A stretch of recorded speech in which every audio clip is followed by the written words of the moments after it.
Halo, Halo, halo Mas Tovan. yes, halo, sore. Sore Mas, kedengaran ya? Aman ya suara saya? Aman, aman, aman.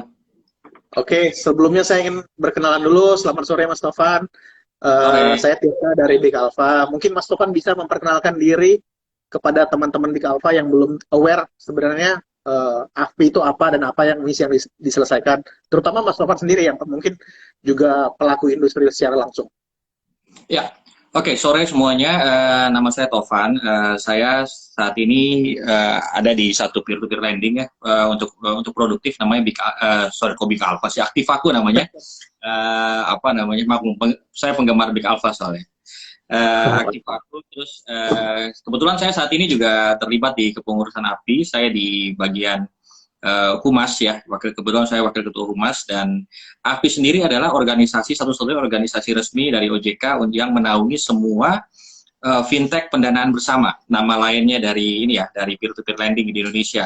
Member kami Ya, saat ini ada sekitar 109, terdiri dari yang terdaftar dan berizin.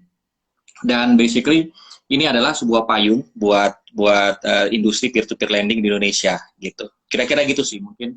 oke. Banyak sih yang kita jelasin ya. Salah satunya adalah literasi, dan hari ini mungkin part dari literasi itu yang kami coba sampaikan. Hmm, Gitu Oke. kira-kira, Mas.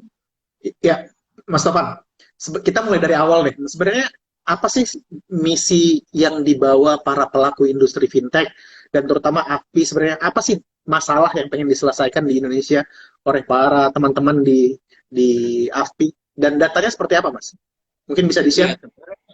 sebenarnya kalau yang di AFI ya, misi dari kami, visi dan misi kami lah, kira-kira gampangnya adalah eh, mungkin saat ini yang namanya inklusi keuangan ya. Bagaimana caranya keuangan secara digital ini bisa masuk ke seluruh pelosok di Indonesia, itu adalah satu hal yang menjadi target dari semua pihak, terutama pemerintah. Nah, AFPI dan industri fintech pendanaan bersama ini adalah salah satu pihak yang ingin agar inklusi keuangan ini berjalan dengan baik gitu. Kami kebetulan hanya berada di ranah pendanaan, peminjaman dan pendanaan, dan ini adalah merupakan salah satu bagian dari kita bilang digital ekonomi yang saat ini lagi berkembang. Gitu. Visi dari AFPI adalah bagaimana agar uh, inklusi keuangan ini melalui pendanaan atau pinjaman ini bisa terus berkembang di Indonesia, khususnya untuk mencakup teman-teman yang saat ini butuh pendanaan tapi belum bisa punya akses ke perbankan gitu ya. Ya, Atau kita nama ngetopnya unbankable ya, unbanked people atau underserved lah, kita bilang. Underserved itu adalah orang-orang yang sebenarnya punya rekening perbankan tapi nggak punya akses terhadap kredit. Nah, kita coba untuk bagaimana caranya bisa memfasilitasi pihak-pihak ini agar bisa akhirnya menjadi bankable. Nah, API sendiri ini juga jadinya karena ini industri juga pemainnya banyak gitu ya, tentu harus punya, kita bilang kayak apa ya, pengawas ya, kayak satu wadah atau payung yang bisa mengatur berbagai macam hal ya, kode etiknya, segala macam hal-hal yang agar industri ini bisa berkembang dengan baik, tapi begitu di sisi lain juga nggak sembarangan gitu. Berjalannya itu emang seiring dengan emang tujuan kita seperti apa, dan seiring juga dengan regulator dan pemerintah. Gitu kira-kira singkatnya ya, Mas Tirta oke, ya. oke. Ya, Mas, pada kenyataannya Mas, contoh-contoh realnya mungkin bisa di-share cerita-cerita di lapangan seperti apa? Apakah seperti apa customer yang di-serve oleh teman-teman di AFPI seperti itu? Ya, ya. Ya, thank you. Mungkin ini juga saya izin juga untuk sharing mengenai industri peer-to-peer lending sendiri ya, karena Ya, jujur biasanya kalau orang ngomong mengenai peer-to-peer lending, itu kan nama lainnya kan banyak nih. Peer-to-peer lending itu nama ngetop sedunianya lah ya. Kalau di API sendiri ya, kita menggunakan kata fintech pendanaan bersama gitu. ya, Tapi yang ngetop secara online pasti pinjol, ya nggak sih? Pinjaman ya, online. Dan ya, orang-orang begitu ngomong mengenai pinjol, itu pinjaman online, itu yang stigma yang ada adalah sesuatu yang berkonotasi negatif.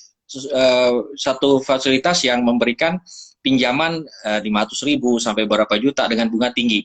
Sebenarnya peer-to-peer lending itu bukan itu gitu. Peer-to-peer lending itu sebenarnya punya banyak bisnis model, dan yang kita sebut sebagai pinjaman online dengan model KTA itu hanya satu dari beberapa bisnis model yang saat ini ada gitu. Justru ya, yang paling paling banyak saat ini adalah pinjaman berbentuk produktif, di mana tujuan dari para fintech pendanaan bersama ini adalah bagaimana caranya kita menjadi satu wadah di mana UKM atau orang-orang yang membutuhkan pendanaan dalam jumlah yang tidak terlalu besar, tapi nggak bisa masuk ke perbankan, bisa mendapatkan pendanaan dari baik dari institusi keuangan, institusi yang non keuangan, ataupun dari pribadi-pribadi gitu. Itu sebenarnya yang masuk ke situ. Tapi ya karena kita sebutnya teman-teman yang bergerak di bidang pinjaman online yang berbentuk KTA ini kan kita sebutnya sebagai multiguna ya.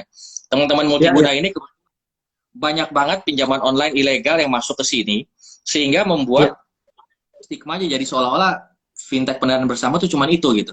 Banyak negatifnya gitu. Padahal sebenarnya banyak banget yang bisa kita lakukan gitu dan saat ini juga telah dilakukan oleh peer-to-peer lending. Contoh misalnya ada bisnis model di mana fintech lending itu bergerak dalam lingkungan yang closed loop ekosistem ya.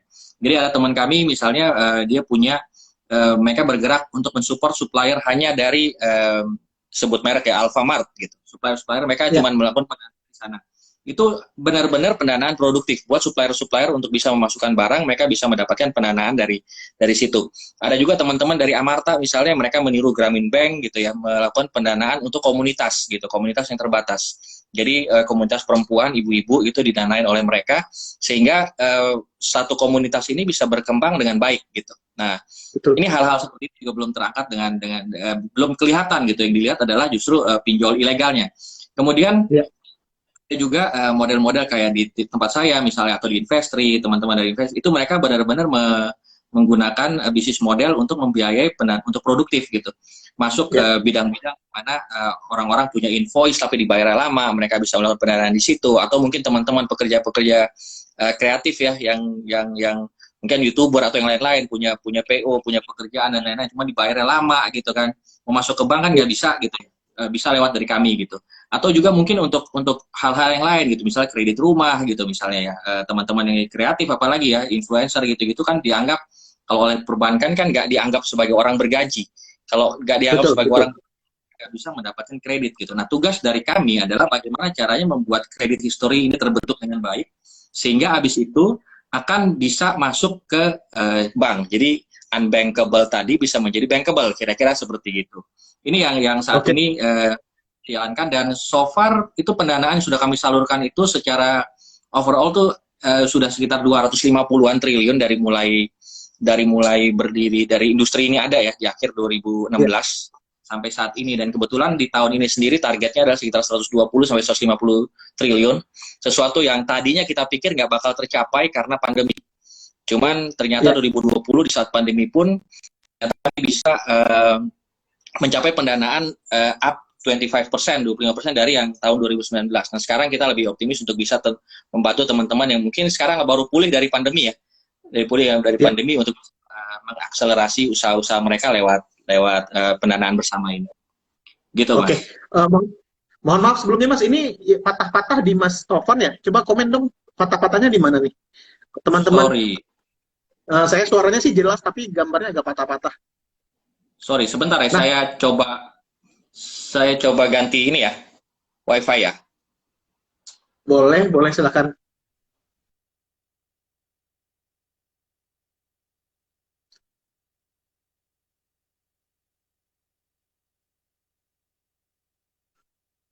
Halo, kedengeran ya?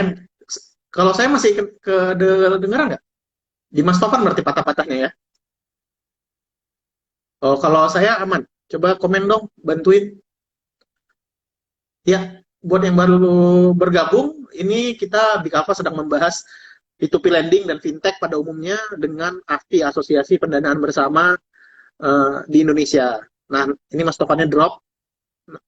Mungkin nanti akan segera bergabung lagi. Oke, saya jelas ya. Tadi patah-patah sih di saya Mas Tovan ya. Nanti saya chat lagi, mohon maaf.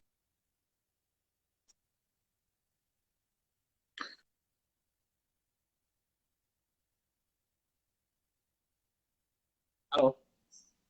Ya, halo Mas. Sorry, keputus. Saya tadi ganti itunya jadi putus. Aman, udah ya? Sekarang udah lebih lancar, aman.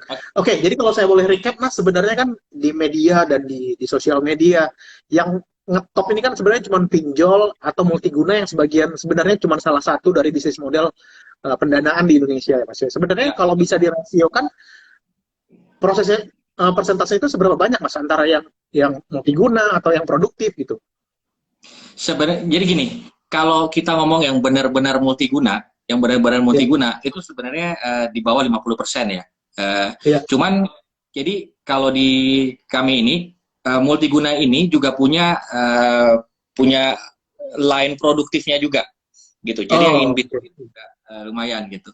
Nah, apa? Cuman memang ada ini ya, ada secara bisnis model, secara secara kecepatan, secara penagihan segala macam ini yang mungkin kadang-kadang juga jadinya ada beberapa hal yang di lapangan terjadi beberapa case gitu ya. Ada beberapa teman-teman yang legal juga seperti itu. Ada beberapa kasus yang di lapangannya mungkin terjadi dan dilaporkan.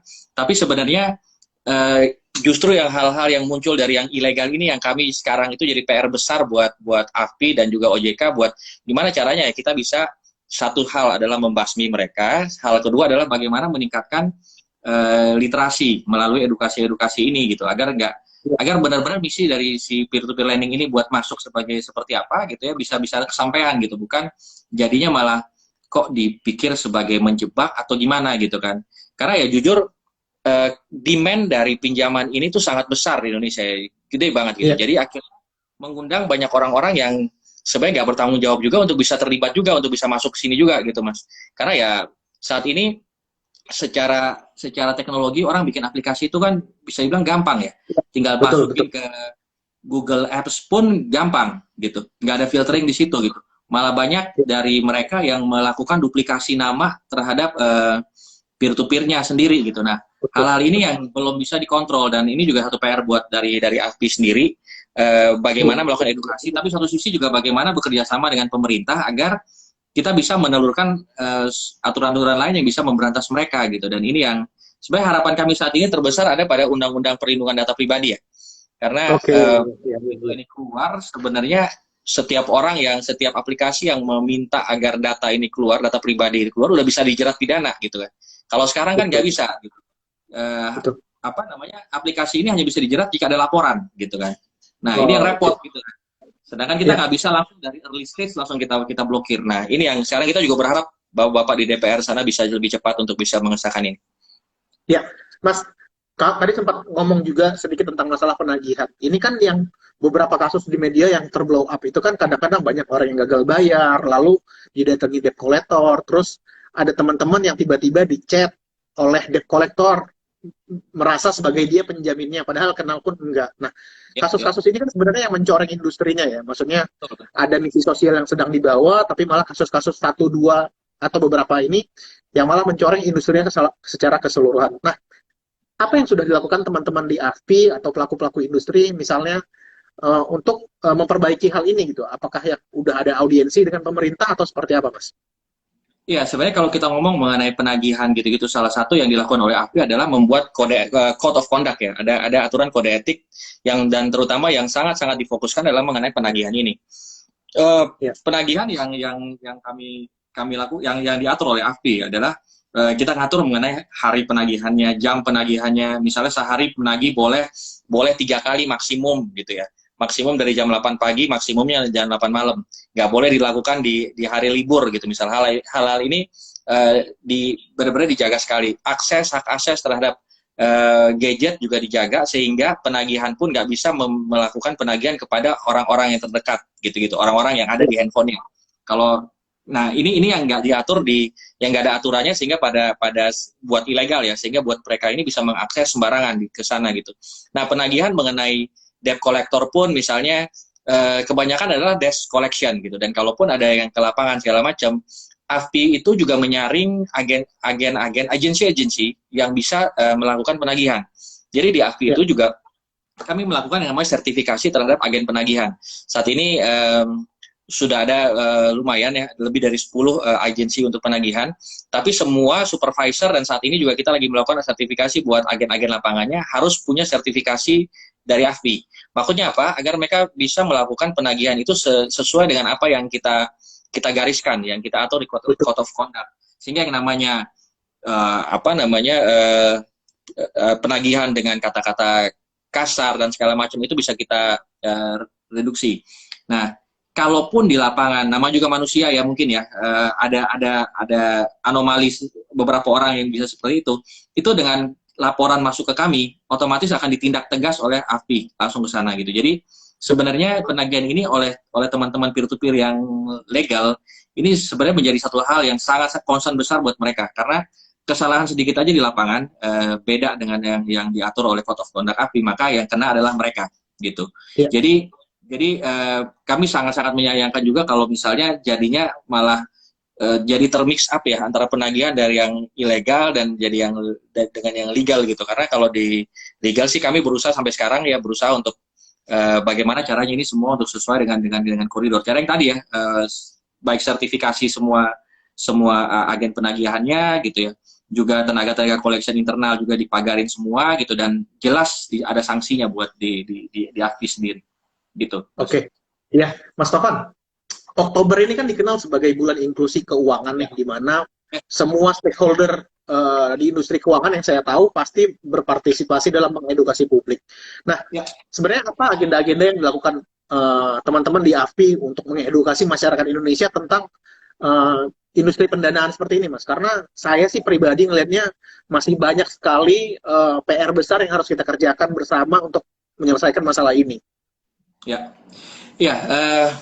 jadi kalau untuk bulan inklusi keuangan ini, untuk yang tahun ini ya, AFPI kebetulan mengkoordinir juga member-member di bawahnya untuk encourage mereka untuk bisa ikut berpartisipasi membuat banyak-banyak campaign lah ya, baik itu memberikan edukasi di situ atau juga membuat banyak promosi, dan juga terlibat ke fintech expo juga yang dibuat oleh OJK gitu.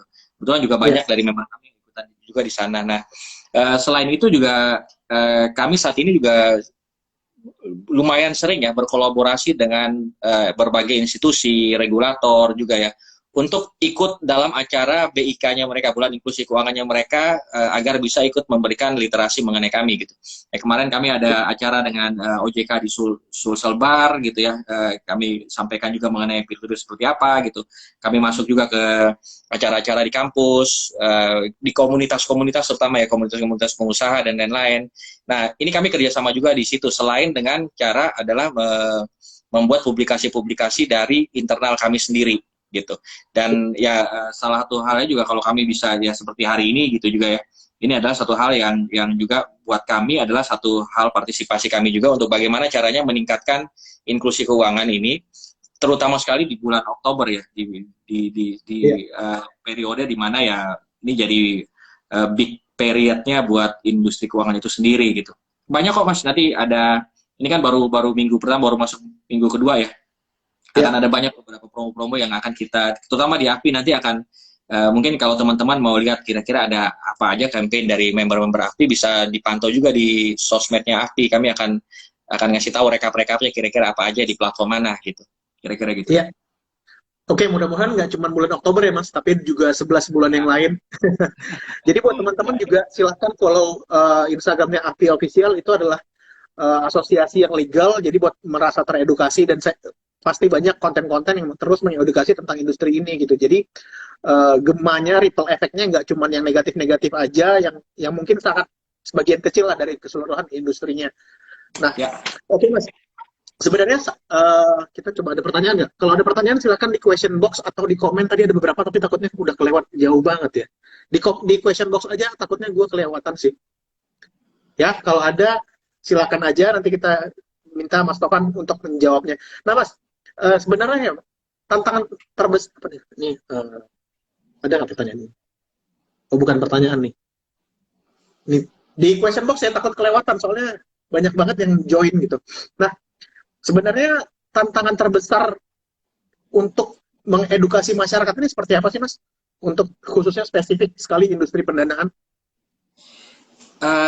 Kalau di kami ya, sebenarnya bagaimana caranya untuk bisa memberikan satu pemahaman bahwa ada satu model bisnis baru ya to be honest ya, peer-to-peer lending ini hadir di Indonesia juga belum 5 tahun gitu ya, yang modelnya seperti ini, yang modelnya kayak marketplace, di mana orang bisa mendapatkan pendanaan dan ada juga orang yang bisa memberikan pendanaan gitu.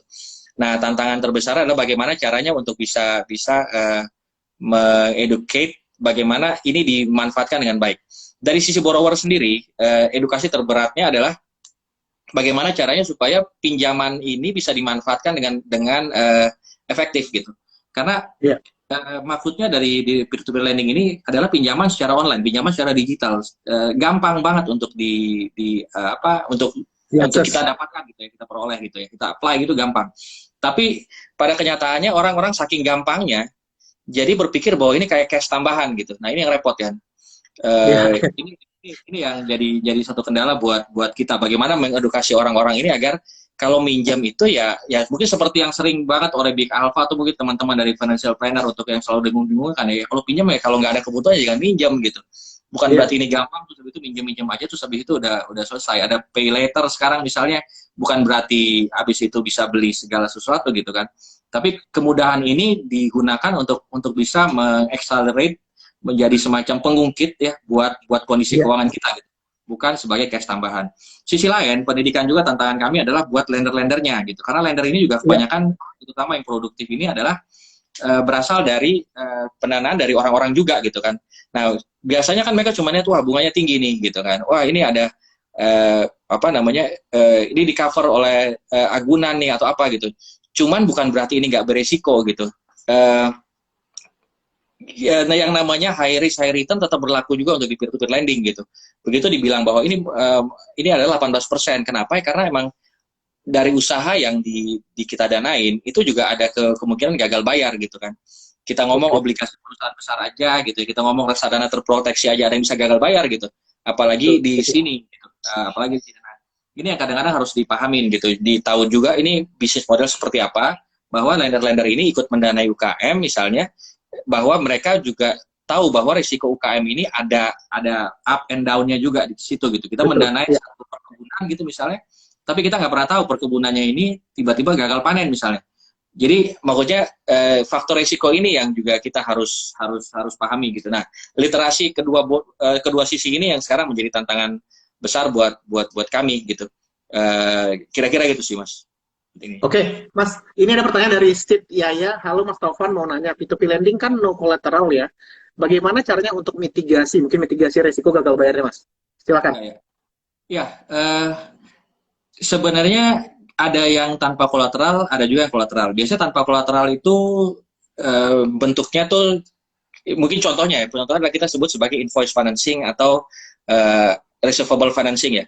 Jadi ada tagihan yang sudah tinggal menunggu pembayaran, terus habis itu kita tinggal menunggu pembayarannya aja. Nah, biasanya ini yang menjadi kolateral, kita nggak bilang itu nggak ada kolateralnya, tapi yang kita ikat adalah si invoice-nya gitu.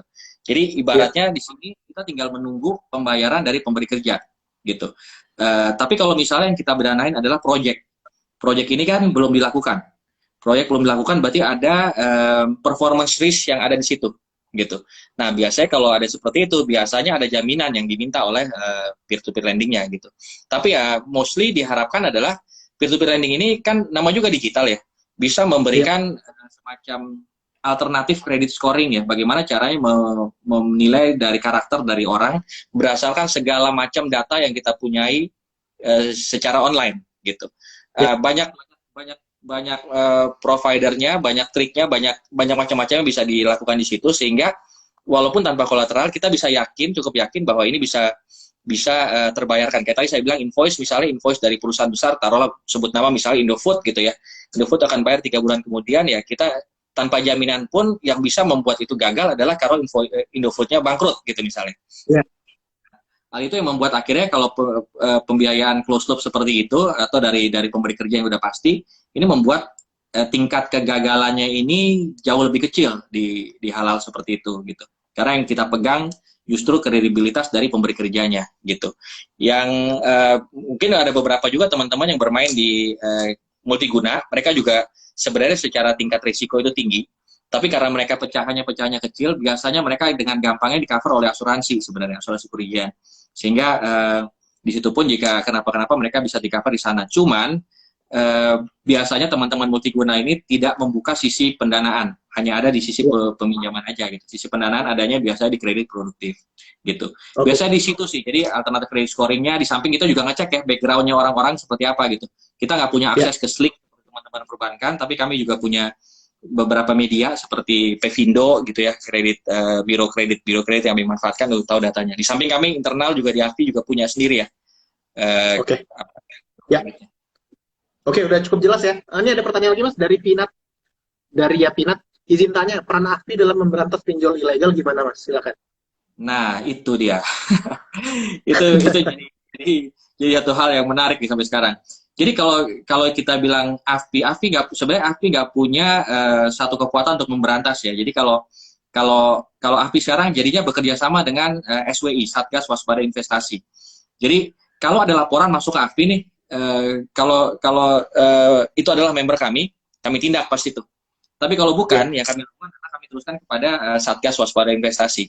Tapi AFI sendiri saat ini benar-benar turut berperan aktif untuk bisa melakukan berbagai macam, memberikan masukan juga ya pada regulator juga, kepada pemerintah untuk bagaimana caranya untuk bisa memperkecil ruang gerak yang ilegal ini gitu.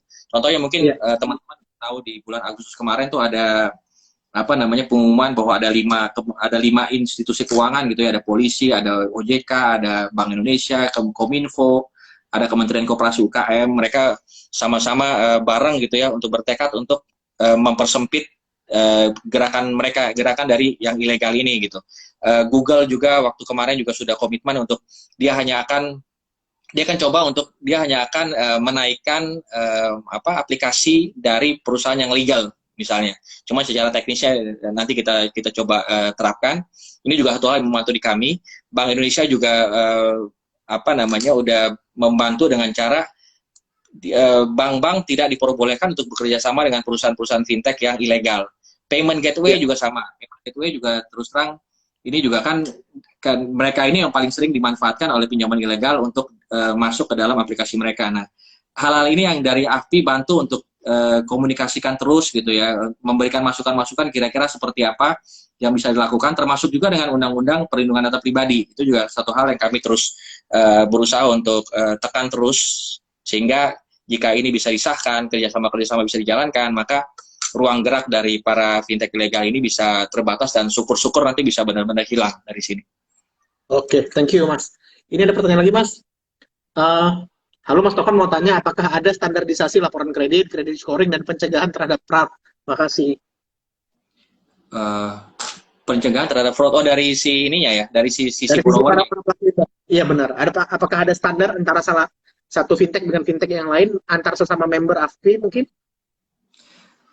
Sebenarnya kalau di AFI itu kita standarnya adalah kita nggak ada satu standar yang benar-benar harus ngikutin seperti itu gitu ya. Tapi yang diharuskan di kami adalah harus punya satu metode credit scoring yang reliable untuk bisa meng-capture kondisi dari setiap calon peminjam gitu. Modelnya sama seperti perbankan, dan kebetulan juga teman-teman di peer-to-peer ini mostly juga orang-orang perbankan biasanya. Jadi yang dilakukan adalah ya kita akan menilai semuanya dari kapasitasnya ya. Seperti kalau mungkin teman-teman sering dengar dari perbankan gitu ya, ada 5C di sana ya. Kami pun juga sebenarnya melakukan itu walaupun sebagai kolateral jadinya yang belakangan. Kalau teman-teman perbankan mungkin kolateral nomor 1 gitu ya. Kalau di kami ya seperti itu, tapi semuanya kita nilai gitu, dan kredit history pun sesuatu hal yang kami cek juga gitu. Kalau kredit history yang nggak bagus, maka otomatis nggak mungkin kita akan kasih juga gitu. Hal-hal ini yang sebenarnya nggak ada standarnya, tapi satu common practice yang dijalankan oleh semua teman-teman di peer-to-peer lending. Karena pada saat nanti juga teman-teman peer-to-peer ini, kami semua di peer-to-peer lending ini akan mengajukan pendaftaran ataupun berizin. Satu hal yang dicek oleh OJK adalah di sininya, bagaimana caranya kita bisa melakukan scoring dengan baik. Jika dianggap kurang bagus, maka nggak mungkin kita akan diberikan satu izin untuk bisa berusaha gitu. Iya. Gitu, Oke Mas, ini dari sisi investor. Kalau P2P lending sebagai alat investasi, prospeknya seperti apa ya? Coba insight dari pelaku industri langsung. Ya, pertama-tama di peer-to-peer lending dilarang menggunakan kata investasi sebenarnya. Karena kalau kita bilang investasi itu ada di pasar modal katanya. Walaupun itu cuma jargon ya, cuman biar gak. Jadi kami di peer-to-peer lending itu mungkin ini aja, cuman intermezzo sedikit. Gak akan ditemukan kata-kata investasi di semua websitenya atau di bahan-bahan promosinya. Yang kita pakai kata-kata pengembangan dana. Nah, kalau kita ngomong mengenai prospek, sebenarnya yang seperti saya bilang ya, peer-to-peer lending ini walaupun bunganya menarik, tapi tetap ada risiko di situ ya. Jadi kalau kalau yang kami lakukan literasi kepada para pemilik dana adalah gunakan peer-to-peer lending ini sebagai bagian dari portofolio aja gitu. Jadi pakai uang yang memang benar-benar bukan sesuatu yang yang akan dilakukan akan digunakan dalam jangka pendek gitu ya. Tapi bagian dari portofolionya gitu. Jadi kalau misalnya di sahamnya lagi nggak bagus gitu kan, kriptonya lagi hancur mungkin gitu ya. Ya mungkin ini bisa dimasukkan sebagai salah satu bagian juga. Tapi ya jangan sampai memasukkan segala macam prioritas dari asetnya itu ke sini. Dan untuk pemilihannya juga mungkin dilihat juga, selain daripada lihat dari platformnya, ada banyak hal yang bisa dilihat juga. Lihat juga di sektor apa yang didanain misalnya. Gitu. Itu juga kan jadi satu hal yang mungkin selain kita bisa tahu oh sektornya lagi bagus nih, dan kita sendiri sebagai pemilik dana tuh bisa juga belajar gitu. Karena biasa teman-teman peer-to-peer lending itu pasti ada fact sheet-nya gitu. Itu bisa kita ketahuin, oh bisnisnya ini gitu kan, ini berapa lama gitu, ini pemberi kerjanya siapa gitu. Ya kita juga bisa paham di sisi itu gitu. Tapi ya pahami dulu kira-kira kita biayain kemana, sektornya apa gitu. Gitu sih Mas. Oke, Mas Tovan, terakhir untuk nge-wrap up semua sesinya ini, karena mungkin audiensnya Big Alpha itu kan adalah banyak investor retail ya. Apa pesan yang pengen disampaikan Mas Tovan dari mewakili AFPI mungkin kepada audiens yang supaya terhindar dari pinjol ilegal atau mungkin ingin meminjam untuk mengembangkan usahanya gitu? Silakan Mas. Oke, ini dapat dari sisi peminjam ya. Kalau dari sisi peminjam dan peminjam dari kami sih paling ini aja sih, simpelnya adalah ya mungkin juga dari sering-sering di sounding oleh Big Alpha juga ya. Sebelum melakukan peminjaman ataupun sebelum mendanai, hal paling pertama adalah pahami dulu ya, ini produk apaan sih gitu kan. Dan yang kedua adalah sesuaikan dengan kebutuhan. Jangan pernah meminjam karena pingin minjam aja gitu. Karena gampang gitu. Karena dapat tawaran ya pasti banyak lah ya. Pasti godaannya banyak dong, dapat SMS, bisa dapat telepon, misalnya ini limit kartu kreditnya ditarik, itu nggak cuma di kami ya. Nah, terus tiba-tiba kalau misalnya di peer-to-peer lending itu dengan gampangnya begitu install bisa langsung masukin data dan bisa langsung jalan. Nah, jangan sampai seperti itu. Yang perlu dilihat adalah apakah memang kita butuh pinjaman ini, dan yang kedua adalah apakah kita mampu untuk bayar ini gitu. Karena ya godaan meminjam itu kan apalagi di masyarakat Indonesia katanya gitu ya, yang doyan untuk pinjam itu banyaknya luar biasa gitu. Jadi ya balik lagi, kalau dari tip dari kami adalah sesuaikan dengan kebutuhan aja untuk melakukan peminjam dan juga kemampuan membayar gitu. Paling gampang mungkin yang paling awal juga ya coba follow juga lah segala macam literasi yang ada di internet ya, di sosial media juga gitu ya. Dimana yang namanya perencanaan keuangan, pencatatan keuangan itu menjadi satu hal yang penting, sehingga dari situ kita juga bisa tahu kita butuh pinjaman apa enggak gitu, dan kita kemampuan kita untuk membayar apa enggak. Itu aja sih sebenarnya, sama seperti yang lainnya, tapi dengan kita melakukan ini maka harusnya kita nggak akan terjebak dengan pinjol ilegal ataupun terjebak dengan risiko-risiko gagal bayar dan lain-lain. Baik, oke, kalau gitu Mas Tovan terima kasih atas waktunya, sudah setengah jam lebih kita ngobrol-ngobrol tentang edukasi, terutama khususnya sektor yang sangat spesifik ya, fintech dan P2P lending. Semoga ini membantu teman-teman untuk lebih mengerti potensi dan risikonya seperti apa, agar kita menjadi well-informed investor atau lenders lah dalam hal ini. Terima kasih Mas Tovan. Ya, terima kasih banyak. Terima kasih sama-sama. Ya, boleh mungkin buat teman-teman nanti akan di-save di Instagram live-nya Big Alpha. Silakan nanti nonton ulang, share ke teman-temannya, follow Instagram-nya AFPI Official untuk info-info edukasi terkait P2P lending lainnya. Terima kasih ya. Terima kasih Mas Tovan. Terima kasih. Semoga sehat selalu. Terima kasih. Ya, Terima kasih guys.